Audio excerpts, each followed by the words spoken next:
नमस्कार, मैं हूं आपके साथ मयंक। आज 4 अप्रैल है और पिछले 12 घंटे के अंदर ईरान की तरफ से कहां कहां क्या क्या हमले किए गए और जंग में क्या डेवलपमेंट है, मैं ये सारी खबरें आपको बताऊंगा। देखिए, एक बार फिर बीती रात और पिछले 12 घंटों की हम बात करें, भयंकर हमले हुए हैं। चाहे आप रियाद की बात करें, रियाद पर मिसाइल अटैक हुआ है, कुवैत पे अटैक हुआ है, इरबिल में ऑयल रिफाइनरी में आग लगा दी गई है, कुर्द इलाकों में जबरदस्त जो है मिसाइल अटैक हुआ है। इसके अलावा जॉर्डन में अमेरिकी बेस पर एक बार फिर मिसाइल गिरी है। और जो जानकारी मेरे मुताबिक जो मेरे पास है उसके मुताबिक पिछले 24 घंटे के अंदर, आज 4 अप्रैल है, यानी 3 से 4 अप्रैल के बीच में 24 घंटे में ईरान ने 250 मिसाइल्स फायर किए हैं अलग अलग जगह।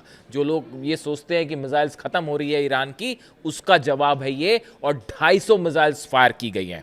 और सबसे ज्यादा जो मिसाइल फायर की गई उसमें इमाद और गदर का इस्तेमाल किया गया है। ये 2 मिसाइल्स जिसने एक बार फिर कई अरब देशों को दहलाया और इजराइल पर जबरदस्त हमले हुए हैं। केमिकल फैक्ट्री जल रही है इजराइल की, हाइफा में एक बार फिर हमले हुए हैं ऑयल रिफाइनरी के ऊपर, और अलग अलग शहरों में इजराइल के हमले हो रहे हैं। लेकिन इस बीच 2 खबरें ऐसी हैं जिसका मैं जिक्र करना चाहूंगा। देखिए, कल ही मैंने ये वीडियो बनाया था कि वर्ल्ड ऑर्डर अब चेंज हो रहा है। उसका एक और एग्जाम्पल सामने आ गया। यूनाइटेड नेशंस में बहुत बड़ी जीत हुई है ईरान की। देखिए, 23 साल बाद फ्रांस ने ईरान का समर्थन कर दिया है यूनाइटेड नेशंस में, और फ्रांस और रूस और चीन ने मिलकर ईरान के खिलाफ जो प्रस्ताव रखा गया था कि कार्रवाई की जाए, उसको वीटो कर दिया। और उसमें फ्रांस ने भी साथ दिया रूस और चीन का। यह बहुत बड़ी खबर है। जो इंटरनेशनल रिलेशंस के जानकार हैं, ये वही बात है कि पूरा वर्ल्ड ऑर्डर अब चेंज हो रहा है और डोनाल्ड ट्रंप और अमेरिका, हर तरफ हार मिल रही साहब। जंग में भी हार रहा है अमेरिका, ग्राउंड ऑपरेशन कर नहीं पा रहा है, हॉर्मूज पे हार मिली है, फाइटर जेट्स गिर रहे हैं, उसकी भी बात करेंगे जो फाइटर जेट गिरा दिया।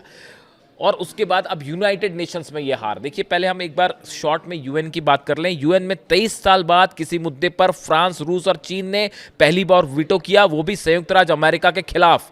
दरअसल बहरीन ने हॉर्मूज को लेकर एक प्रस्ताव यूनाइटेड नेशन सिक्योरिटी काउंसिल में रखा था। यह प्रस्ताव पास हो जाता तो जंग के बीच ईरान की मुसीबत और बढ़ सकती थी। लेकिन रूस, चीन के साथ मिलकर फ्रांस ने इसे वीटो कर दिया। इससे पहले 2003 में इराक के खिलाफ जंग के दौरान तीनों देशों ने एक साथ मिलकर अमेरिका का विरोध किया था। यानी 2003 में इराक की जंग के समय जो स्टैंड फ्रांस ने लिया था, वो अब लिया गया है।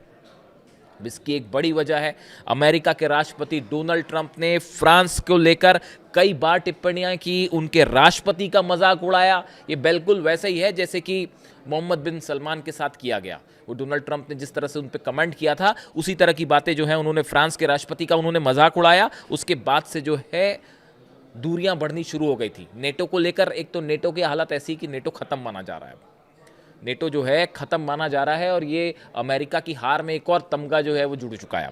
अब ऐसी हालात में देखिए, फ्रांस ने अपना एयर स्पेस नहीं दिया अमेरिका को, और जो मदद की बात कर रहे थे बार बार डोनाल्ड ट्रंप, उसको उन्होंने रिजेक्ट कर दिया। इजराइल के खिलाफ फ्रांस ने आरोप लगाया कि जिस तरह से फिलिस्तीन पे हमले हो रहे हैं, उन्होंने उसकी मदद नहीं की। इजराइल के लिए अपना एयर स्पेस फ्रांस ने बंद कर दिया। इस तरह की तमाम बातें हैं। और खबर यह भी है कि ईरान ने जो है फ्रांस के एक जहाज को हॉर्मुज से निकलने की अनुमति भी दी। इसीलिए ये सब कारणों से फ्रांस भी अब ईरान के साथ है। देखिए, अब ये इंपॉर्टेंट क्यों है इंटरनेशनल रिलेशंस में।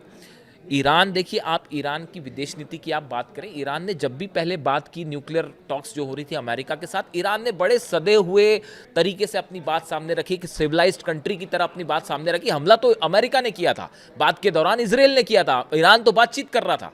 तो गलती किसकी थी, आप खुद बताइए। अब ऐसी सिचुएशन में एक बार फिर इस समय ईरान के सामने यह है चैलेंज कि इंटरनेशनल लेवल पर समर्थन हासिल किया जाए, और पूरी दुनिया ये महसूस कर रही है। देखिए, आज डोनाल्ड ट्रंप अलग थलग पड़े हुए हैं, अमेरिका में उनका भयंकर विरोध हो रहा है, अरब ने साथ छोड़ दिया है, वो पुतिन से बात कर रहे हैं, चीन और रूस ने तो मन बना लिया है कि इस बार मिलके जो है वो घेर लिया जाए। और ईरान की तरफ से अब ये कोशिश है कि पूरी दुनिया उसका पक्ष समझे। भारत के साथ लगातार संबंध बेहतर हो रहे हैं, बल्कि नई ऊंचाई पे पहुंच रहे हैं, मैंने आपको बताया ही था। इस बीच फ्रांस की तरफ से ईरान के साथ आना, फ्रांस का ये बहुत बड़ा झटका है अमेरिका के लिए। इसके अलावा देखिए, एक बड़ी बात मैं आज फिर करना चाह रहा हूं। डिएगो गार्सिया में बड़ा मूवमेंट हो रहा है। डिएगो गार्सिया हिंद महासागर में जो बेस है ब्रिटेन और अमेरिका की फोर्सेस है, वहाँ पे बताया ये जा रहा है कि डिएगो गार्सिया में एक बड़ी वॉर प्रैक्टिस कर रहा है अमेरिका कि कैसे ईरान में घुस के ग्राउंड ऑपरेशन किया जाए।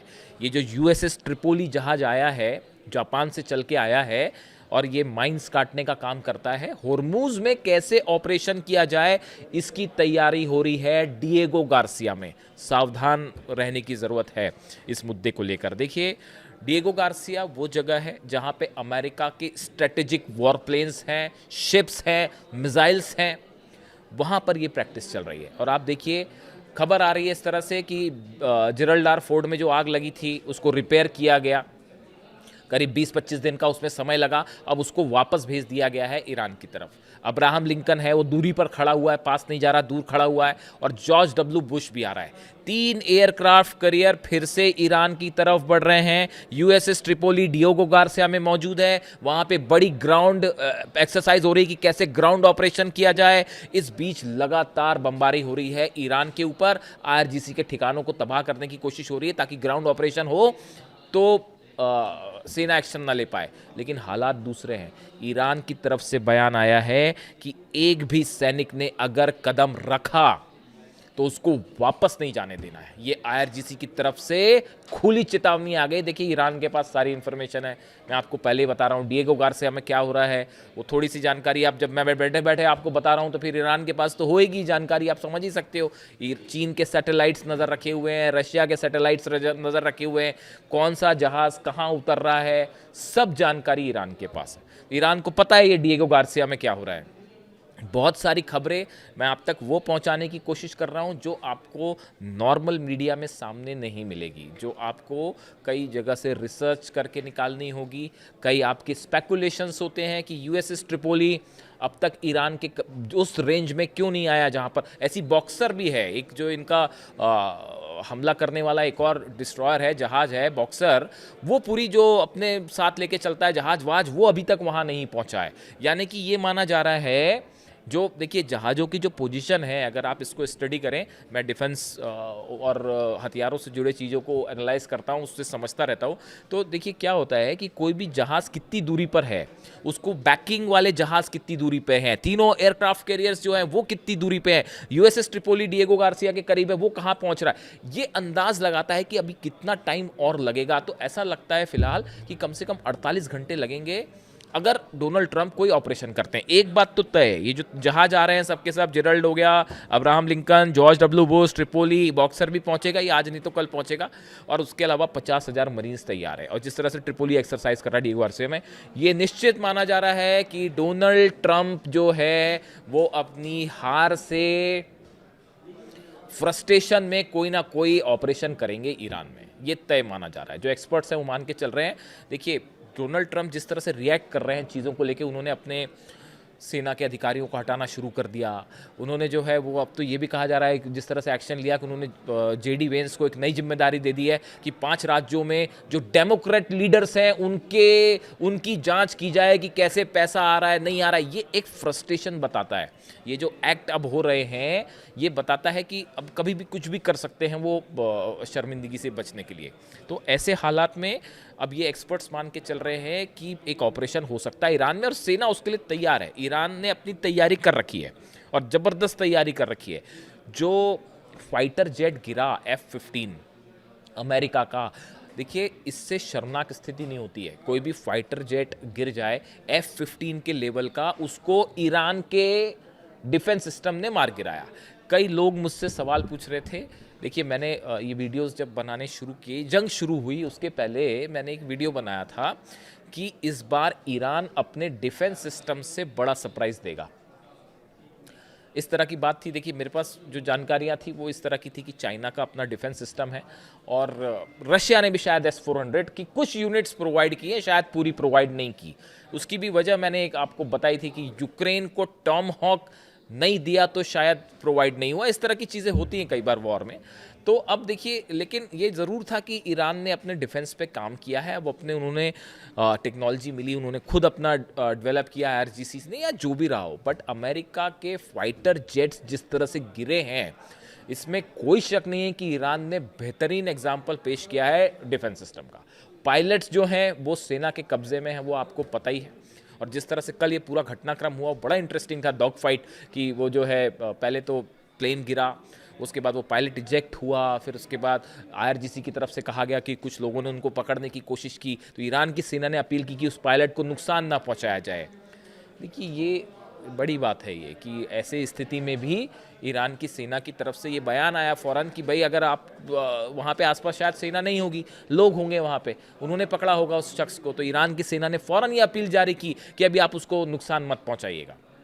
स्टैंडर्ड हर शख्स के अपने बरकरार रखने पड़ते हैं। ईरान की सेना वो सेना नहीं है कि 165 बच्चों को जो है हमला कर दिया। याद रखिएगा इस बात को कि किसने 125 बच्चों की जान ली, कौन अस्पतालों पर हमले कर रहा है, इसका भी ध्यान रखा जाना चाहिए। तो खैर, अब उसके बाद वो ये ऑलरेडी जो है एक बड़ा झटका है अमेरिकन एयरफोर्स के लिए, जिस तरह से पायलट का पकड़ा जाना। और अब सही संख्या पता नहीं कि कितने प्लेन्स गिर चुके हैं, 25 से ज़्यादा हो चुके हैं। जो जानकारियां हैं बहुत सारी सामने नहीं आई है, उसके नंबर्स जब सामने आएंगे तब पता चलेगा। वैसे इसराइल को भी बड़ा झटका पड़ा है। जो मेरी जानकारी के मुताबिक वहाँ पर बड़े सारे प्लेन्स ऐसे थे जो कि एयर बेसिस पर खड़े थे, जिनको तबाह कर दिया गया है।